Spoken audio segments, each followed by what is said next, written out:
Your Honor, my name is Carl Schiller, and I'm Ed Schiller's brother and his only sibling. I speak today on behalf of my family and the many friends that Ed had and loved during his life. My brother Ed was 39 years old when his life was cut short by a bullet, which was fired by Scott Foxworth, who was hired and paid by James Brescia to do exactly that. Ed loved life, and he loved so many people in his life. He had a passion for living life to its fullest.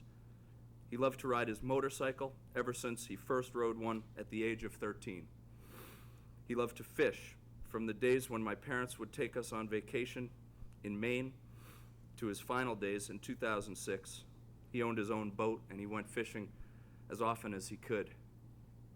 He loved the music of the Grateful Dead, and he took me to so many concerts. He loved to dance. He loved to go barefoot.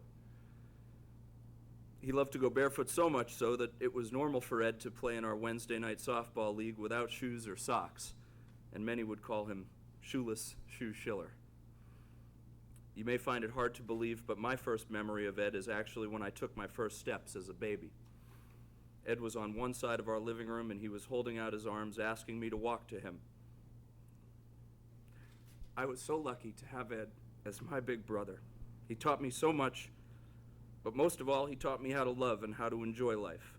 Ed lived his life to the fullest, and he set an example in that regard that everyone should follow.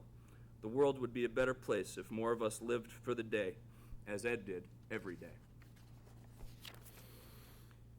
In so many ways, my big brother Ed was my compass, my guide in life. And without him, I am not just simply changed, I'm entirely different. The world is a lesser place without Ed in it. For me, Friday, January 13th of 2006 started as many Fridays do until I received the email that would change my life forever. It told me to call Aronson Insurance about my brother Ed. Your brother is deceased. That's what the voice said, and nothing has been the same since. I remember screaming out loud, "What do I do now?" And for the past 2.5 years, I've been trying to figure that out. My family and I are now homicide survivors. And to survive technically means to live on, but we are all tasked to live on without Ed. And we feel the pain of Ed's murder each and every day. Since James Brescia arranged to take Ed's life, we begin the day with the realization that Ed is no longer with us and that he was stolen from us. And it's the first thing we think of when we wake up each day, and it's the last thing that we think of at night. I've heard that losing a sibling is described like as losing an arm, but for me it's been more like slowly being cut in half. Many people tell us how sorry they are for our loss, but the thing is, we didn't just lose Ed. He was stolen from us by the selfish and cowardly act of James Brescia. He stole Ed from so many people. He stole the son who tried so hard to make his parents proud. He stole the brother who didn't just teach me to ride a bike, he taught me how to ride a wheelie.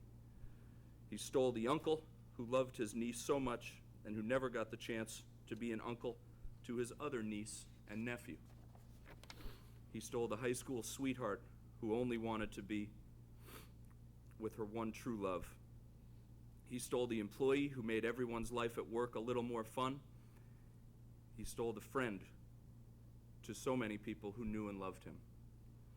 My daughter was 2.5 years old when Ed was killed, and she's 5 now, and she's asking, "Where's Eddie?" And more recently, how did he die?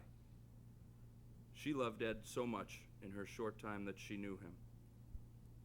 While my family and I have a newfound appreciation for the legal justice system, finding James Brescia guilty in this court does little for my family and me, for it does not bring Ed back in any way for us.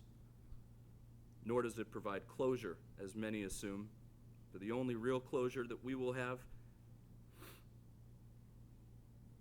is when we pass on ourselves.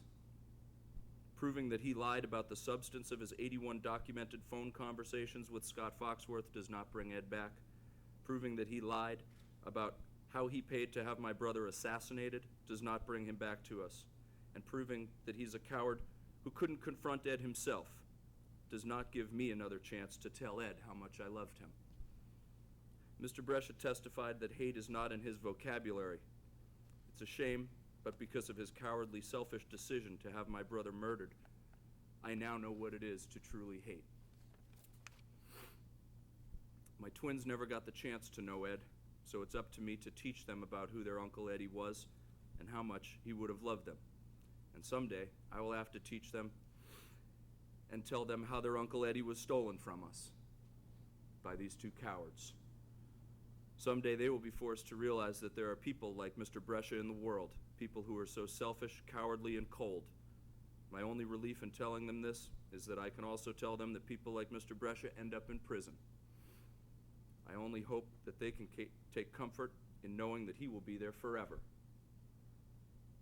Ed once wrote in a letter to Stacy that we all have to live with our choices.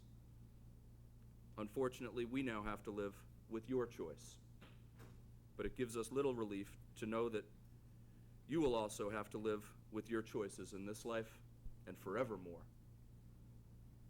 Thank you, Your Honor, for allowing me this time to tell you about my brother, Edward George Schiller, and how the cowardly acts of James Brescia have forever changed our lives. Thank you. Thank you.